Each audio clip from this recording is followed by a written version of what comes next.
ये आकाशवाणी है। विशेष कार्यक्रम के अंतर्गत सुनिए विश्व पर्यावरण दिवस पर पृथ्वी हमारी हम सबकी जरूरत। यह कार्यक्रम प्रस्तुत कर रहे हैं आकाशवाणी संवाददाता आनंद श्रीवास्तव।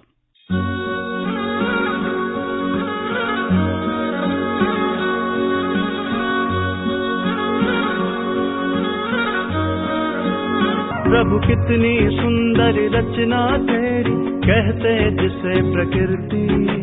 मन भावन है नीर गगन, अगन पवन और धरती। प्रभु कितनी सुंदर रचना तेरी।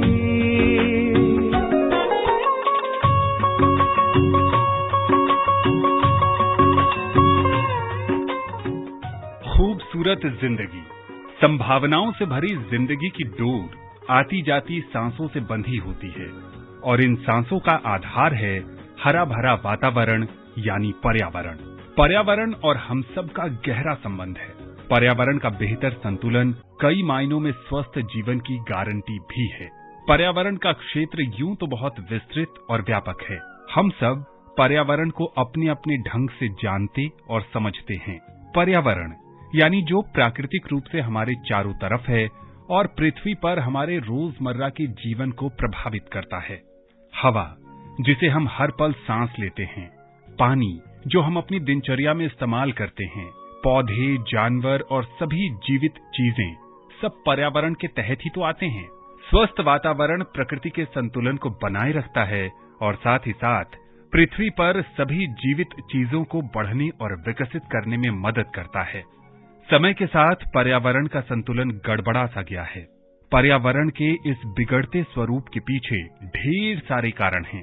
शहरीकरण और औद्योगिकरण में अनियंत्रित वृद्धि, जंगलों का नष्ट होना, कल कारखानों से धुआं उगलती चिमनियों से प्रवाहित कार्बन डाइऑक्साइड, कचरे से भरी नदियां, रासायनिक गैसों से भरा प्रदूषित वातावरण, सड़कों पर वाहनों की भरमार, लाउड स्पीकरों की कर्कश ध्वनि, रासायनिक हथियारों का परीक्षण एवं संचालन, इन सब ने पर्यावरणीय समस्याओं को उत्पन्न कर मानव को आशंकित कर दिया है, जिससे पृथ्वी पर जीवन के अस्तित्व पर ही खतरा मंडराने लगा है। पर्यावरण की इन्हीं समस्याओं से पार पाने के उद्देश्य से हर वर्ष 5 जून को विश्व पर्यावरण दिवस मनाया जाता है। आधुनिक होते समाज में पर्यावरण की समस्या विकासशील राष्ट्रों की ही नहीं बल्कि पूरे विश्व की चुनौती बन गई है। सभी ऋतुएं अपने अस्तित्व को खोती नजर आ रही हैं। समय पर ठंड नहीं पड़ना, गर्मी में ज्यादा गर्मी और वर्षा का समय पर न आना या कहीं कहीं बेमौसम अधिक बारिश होना, कहीं अकाल की स्थिति पैदा होना, ये सब पर्यावरणीय बदलाव का ही नतीजा है। भूमि प्रदूषण आज के दौर की बड़ी चुनौती है। इसी से हमारा अस्तित्व जुड़ा हुआ है। मिट्टी की अहमियत के बारे में जागरूकता लाने के मकसद से आज विश्व पर्यावरण दिवस के अवसर पर प्रधानमंत्री नरेंद्र मोदी ने विज्ञान भवन में आयोजित मिट्टी बचाव कार्यक्रम में कहा कि पिछले 8 वर्षों में सरकार ने पर्यावरण संरक्षण के लिए कई योजनाएं शुरू की हैं। देश में पिछले 8 साल में जो योजनाएं चल रही हैं, जो भी प्रोग्राम चल रहे हैं, सभी में किसी न किसी रूप से पर्यावरण संरक्षण का आग्रह है। स्वच्छ भारत मिशन हो या वेस्ट टू वेल्थ से जुड़े कार्यक्रम। अमृत मिशन के तहत शहरों में आधुनिक सीवेज ट्रीटमेंट प्लांट्स का निर्माण हो या फिर सिंगल यूज प्लास्टिक से मुक्ति का अभियान या नमामि गंगे के तहत गंगा स्वच्छता का अभियान, one sun one grid, solar energy पर फोकस हो या इथेनॉल के उत्पादन और ब्लेंडिंग, दोनों में वृद्धि, पर्यावरण रक्षा के भारत के प्रयास बहुआयामी रहे हैं। और भारत ये प्रयास तब तक कर रहा है जब दुनिया ने, आज जो क्लाइमेट के लिए दुनिया परेशान है, उस बर्बादी में हम लोगों की भूमिका नहीं है, हिंदुस्तान की भूमिका नहीं है।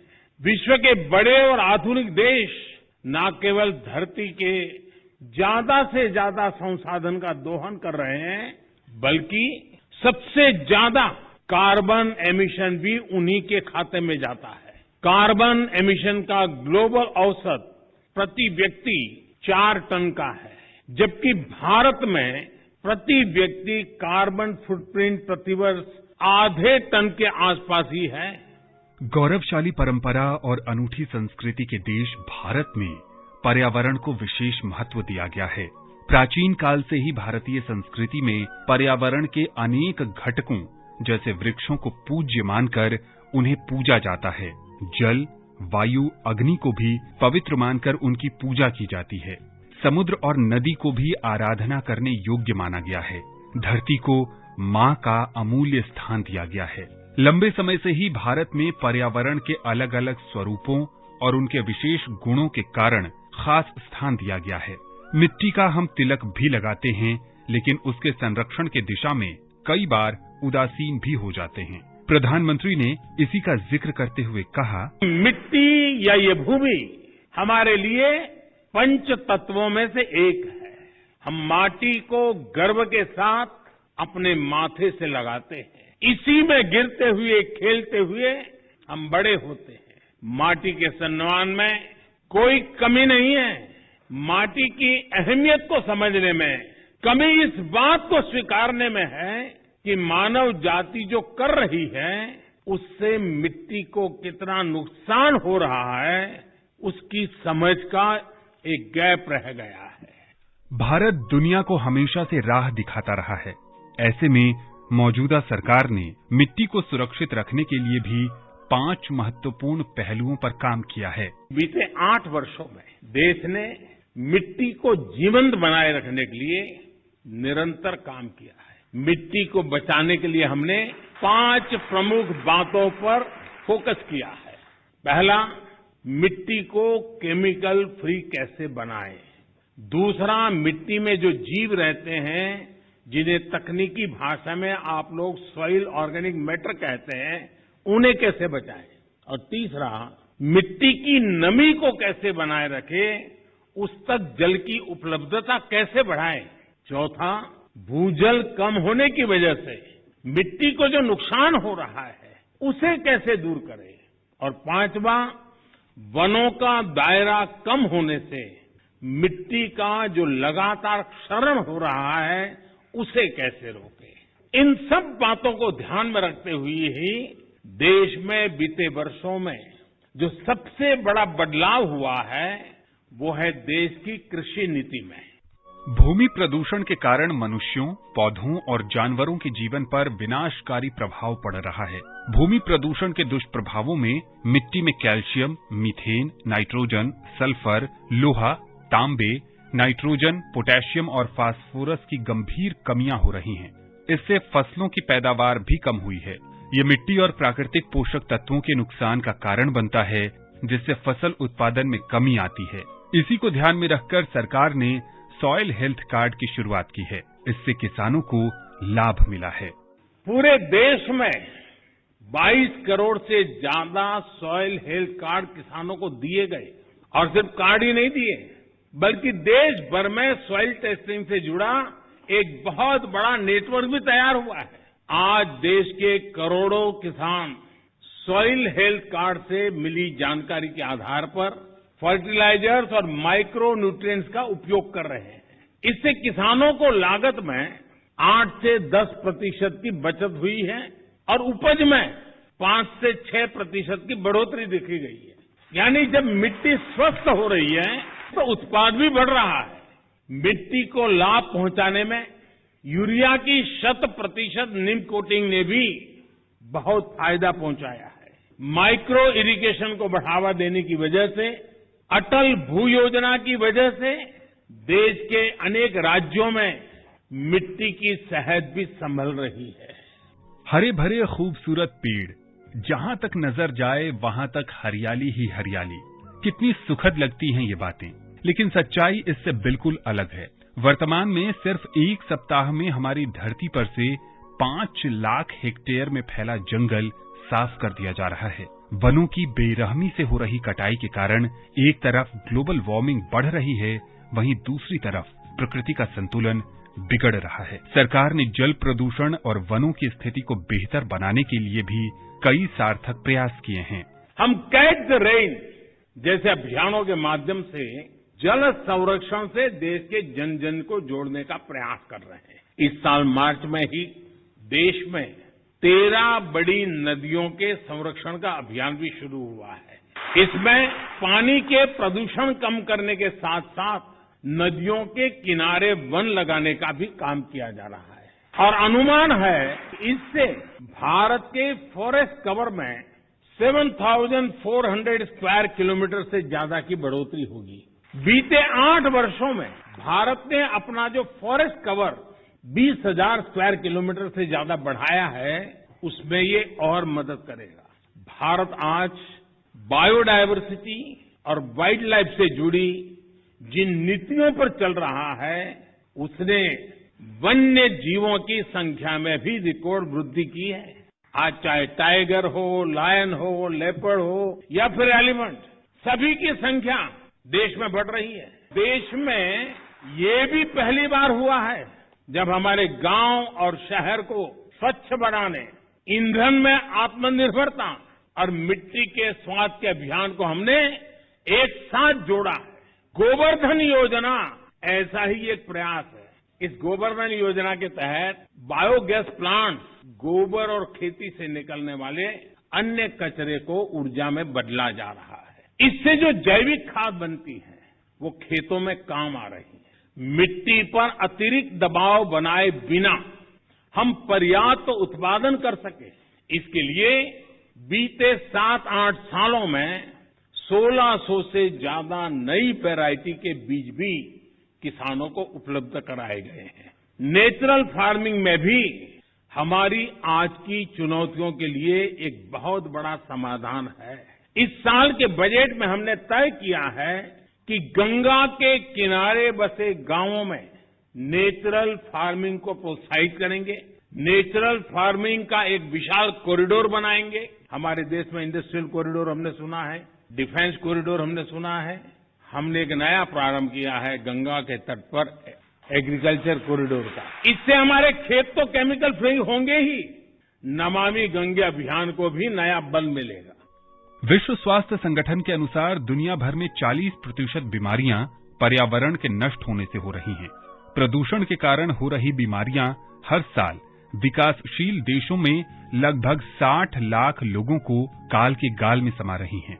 मोदी सरकार ने बीते कुछ वर्षों में प्रदूषण कम करने की दिशा में भी कई पहल की है। पर्यावरण की रक्षा के लिए आज भारत नए इनोवेशंस, प्रो एनवायरमेंट टेक्नोलॉजी पर लगातार जोर दे रहा है। आप सभी ये जानते हैं कि प्रदूषण कम करने के लिए हम BS5 नॉर्म पर नहीं आए, बल्कि BS4 से सीधे BS6 पर हम जंप लगा दिया। हमने जो देश भर में LED बल्ब देने के लिए उजाला योजना चलाई, उसकी वजह से सालाना लगभग 40 मिलियन टन कार्बन एमिशन कम हो रहा है।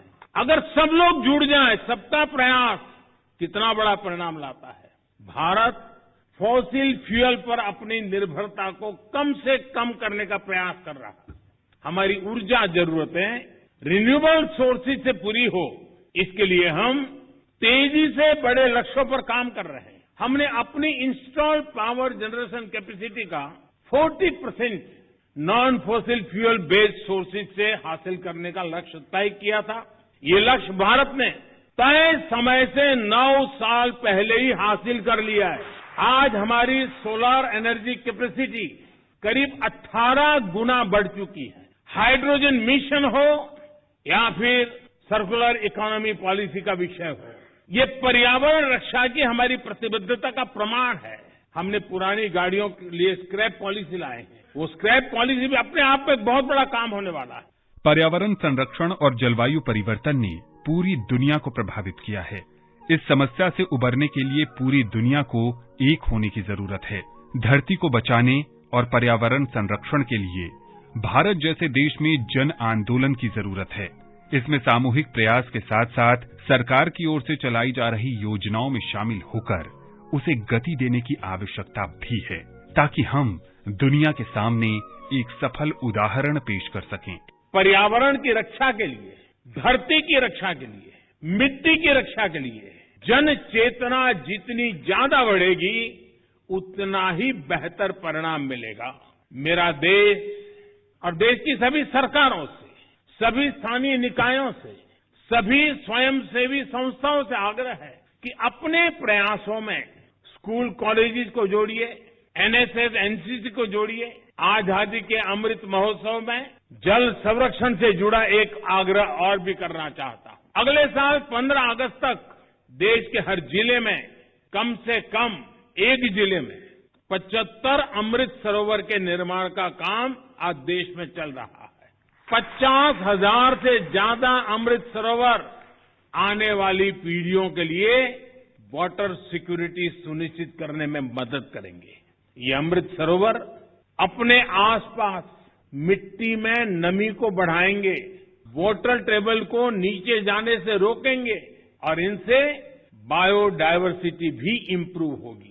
इस विराट संकल्प में आप सभी की भागीदारी कैसे बढ़ेगी, इस पर जरूर विचार हम सब एक नागरिक के नाते करें। पर्यावरण की सुरक्षा और तेज विकास सभी के प्रयासों से संपूर्णता की अप्रोच से ही संभव है। पर्यावरण से जुड़े विभिन्न पहलुओं, चुनौतियों और इसके समाधान के लिए हो रहे प्रयासों पर हमारे सहयोगी और पत्रकार चेतन चौहान ने बात की जाने माने पर्यावरणविद मुकुल सानवाल से। आइए सुनते हैं ये विशेष बातचीत।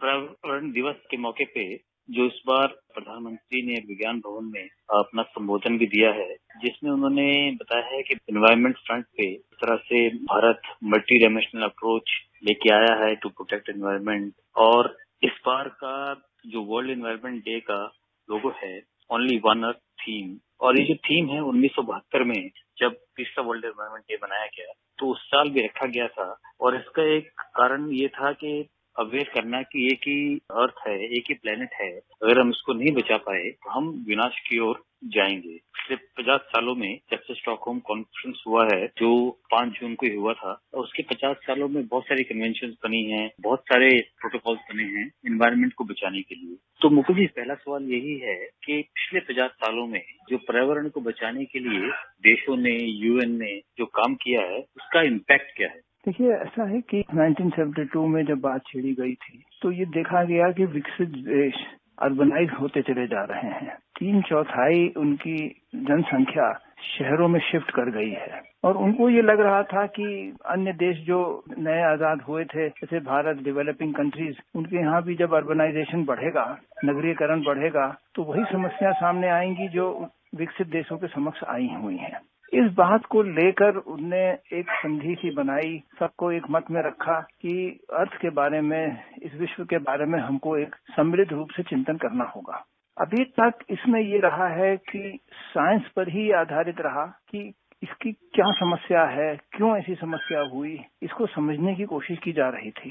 भारत और अन्य देश इस बात पर बल देते रहे, खास तौर से क्लाइमेट संधि में, कि साहब हमको केवल इतना ही चिंतन करना है कि क्या इसका इम्पैक्ट पड़ेगा, पर हमको ये भी सोचना है कि इसका हल क्या निकलेगा। ये विवाद चलता रहा। प्रधानमंत्री मोदी ने पहली बार क्लाइमेट चेंज कॉन्फ्रेंस में इस बात को उठाया कि ये तो लाइफस्टाइल का इशू है, जैसे हम दिनचर्या रखते हैं उसी से पर्यावरण पर असर पड़ता है, तब की जनसंख्या की बात नहीं है, क्योंकि गरीब आदमी का असर पर्यावरण पर बहुत कम पड़ता है। आप देख ही रहे हैं, देहात में कोई असर ऐसा नहीं है, ये नगरों का असर है। उसने जब इस बात को पहली बार उठाया तो फिर आगे जब चिंतन किया गया और देखा गया तो ये बात धीरे धीरे सामने आगे लग गई कि जब शहरों में लोग शिफ्ट कर जाते हैं तो एक नई किस्म की समस्या बन जाती है।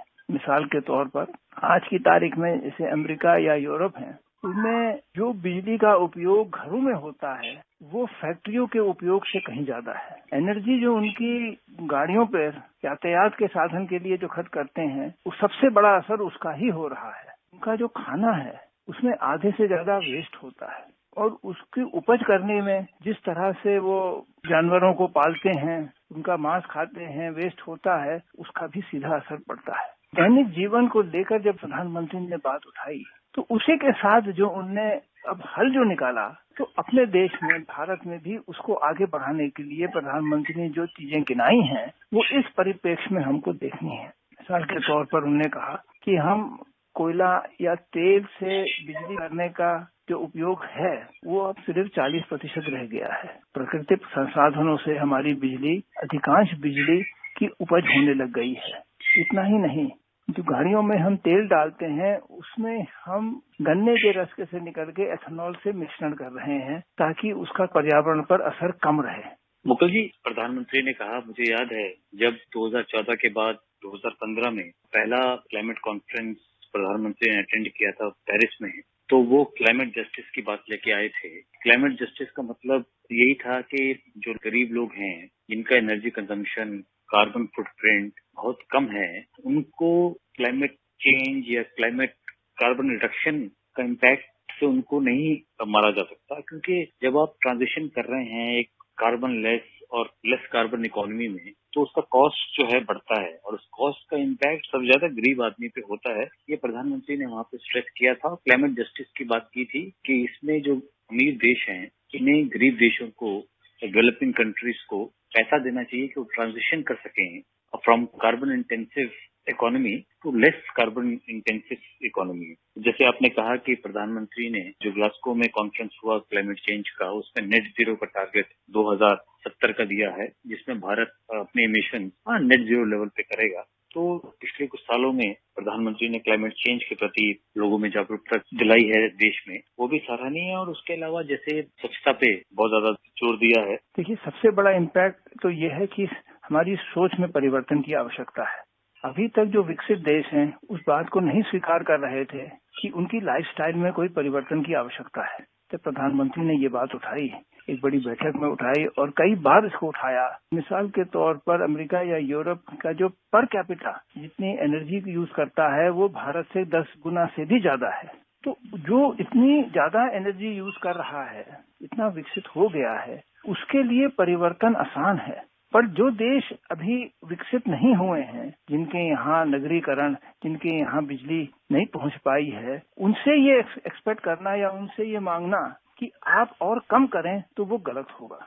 इसी तौर में उनने जब ये भी दिखाया पहाड़ को कि अपने सीमित साधनों में, अपने डेवलपमेंट के स्तर में हम पूरी कोशिश कर रहे हैं। पर सबसे बड़ी चीज एक और रही कि प्रधानमंत्री ने पहले ध्यान आकर्षित किया कि क्लाइमेट चेंज के साथ साथ हमको पानी पर भी ध्यान देना है। देखिए, भारत की जो उन्नति है ये पूरी उपज मानसून के ऊपर निर्भर है। प्रधानमंत्री ने एक बहुत बड़ी बात कही कि इसको पानी को हमको कंजर्व करना है ताकि ये बह के समुद्र में ना जाए। अगर हम इसको रोकते हैं तो जो कमी महसूस हो सकती थी क्लाइमेट चेंज की वजह से, वो कम हो जाएगी।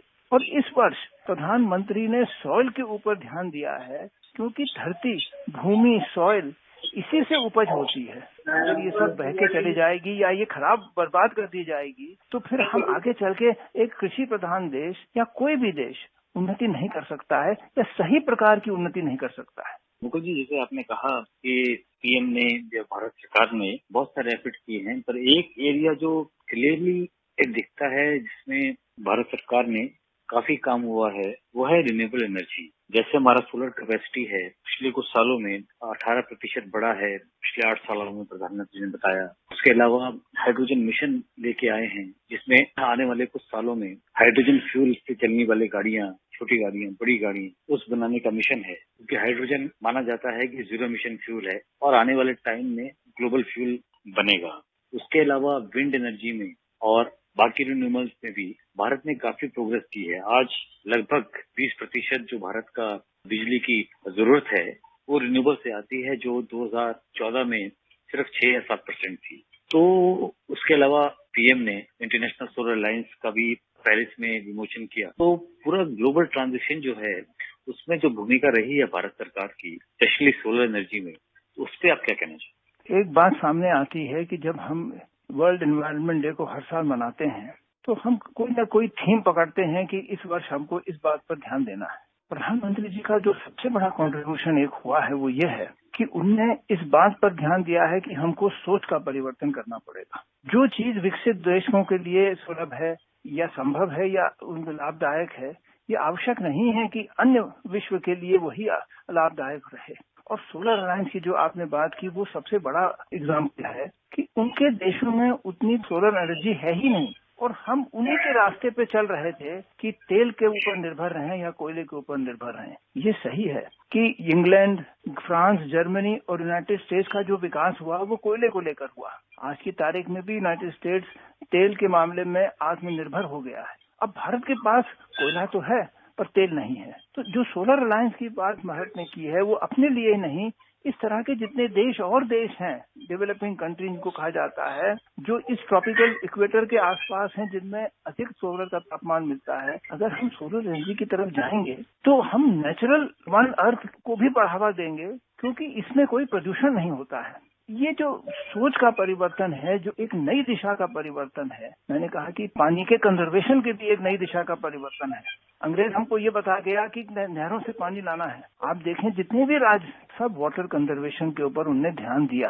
उस बात को फिर जीवित करने में जो प्रधानमंत्री की सोच परिवर्तन आई है, इससे बुनियादी तौर से भारत को ही नहीं पर अन्य ऐसे देशों को भी फर्क पड़ेगा कि अपनी समस्या को लेकर अपने ही सलूशन निकालिए। हम सबको अपने अपने स्तर पर कोशिश करने की जरूरत है। हर वर्ष आज का दिन यानी 5 जून को विश्व पर्यावरण दिवस मनाने के पीछे भी यही मकसद है कि ज्यादा से ज्यादा लोगों को पर्यावरण के प्रति जागरूक किया जा सके। कुछ उपायों को अमल में लाकर हम पर्यावरण के स्वरूप को बिगड़ने से बचा सकते हैं। युवा वर्ग आगे आकर सकारात्मक योगदान दे सकता है। ऐसे उत्पादों को खरीदने की कोशिश करें जिसका दोबारा इस्तेमाल किया जा सकता है। जहां तक संभव हो ऐसी वस्तुओं का प्रयोग नहीं करें जिसका बुरा प्रभाव जैविक रूप से पड़ता हो। जल ही जीवन है, ऐसे में जब भी हम ब्रश करें नल बंद रखें। स्नान के समय कम पानी खराब करें। वॉशिंग मशीन का उपयोग केवल तब करें जब कपड़े ज्यादा हों। तेल और रंग नालियों में नहीं बहाना चाहिए क्योंकि वे नदियों और अंत में समुद्र को गंदा करते हैं। पर्यावरण संरक्षण के लिए पॉलीथीन का बहिष्कार जरूरी है। दुकानदारों से पॉलीथीन पैकिंग में सामान नहीं लें। आसपास के लोगों को पॉलीथीन से उत्पन्न खतरों से अवगत कराने की भी जरूरत है। जब हम बिजली के उपकरण का उपयोग कर चुके हों तब उसे बंद कर देना चाहिए। इससे आप अपने बिजली के बिल को ही नहीं बल्कि ऊर्जा को भी बचाएंगे। सौर ऊर्जा का ज्यादा से ज्यादा इस्तेमाल करें जिसके कई लाभ हैं। पेड़ ऑक्सीजन का सबसे बड़ा स्रोत होते हैं और हम उन्हें उगाने की बजाय काट देते हैं। हर व्यक्ति को पेड़ लगाने की जरूरत है जिससे जीवन में काफी सुधार होगा। इससे हवा साफ होगी, वृक्षों की संख्या वापस सामान्य हो जाएगी, प्रदूषण, ग्लोबल वार्मिंग और ग्रीन हाउस प्रभाव कम होगा। सही मायनों में गो ग्रीन कहने के लिए ही नहीं बल्कि करने में भी आसान है। आज के समय में पर्यावरण का ध्यान रखना हर किसी की जिम्मेदारी और अधिकार होना चाहिए। खासकर आने वाली पीढ़ियों के लिए पर्यावरण का संरक्षण बेहद जरूरी है। तो आइए आज के दिन शपथ लें कि हम सब अपने अपने स्तर से पर्यावरण को बचाने की पूरी कोशिश करेंगे जिससे बनेगा हरा भरा वातावरण और खुशहाल पर्यावरण। मेरे भारतवासी जाग उठो अब, सुनो प्रकृति की पुकार। अब ना छेड़ो, बहुत हो गया, जल रहा है ये संसार। मेरे भारतवासी जाग उठो अब, सुनो प्रकृति की पुकार। मेरे भारतवासी जाग उठो अब, सुनो प्रकृति की पुकार। अभी आप सुन रहे थे विश्व पर्यावरण दिवस पर पृथ्वी हमारी हम सबकी जरूरत। यह कार्यक्रम प्रस्तुत कर रहे थे आकाशवाणी संवाददाता आनंद श्रीवास्तव। ये कार्यक्रम आकाशवाणी के समाचार सेवा प्रभाग द्वारा प्रस्तुत किया गया। इसे आप हमारे mobile app news on AIR और YouTube channel news on AIR official पर भी सुन सकते हैं।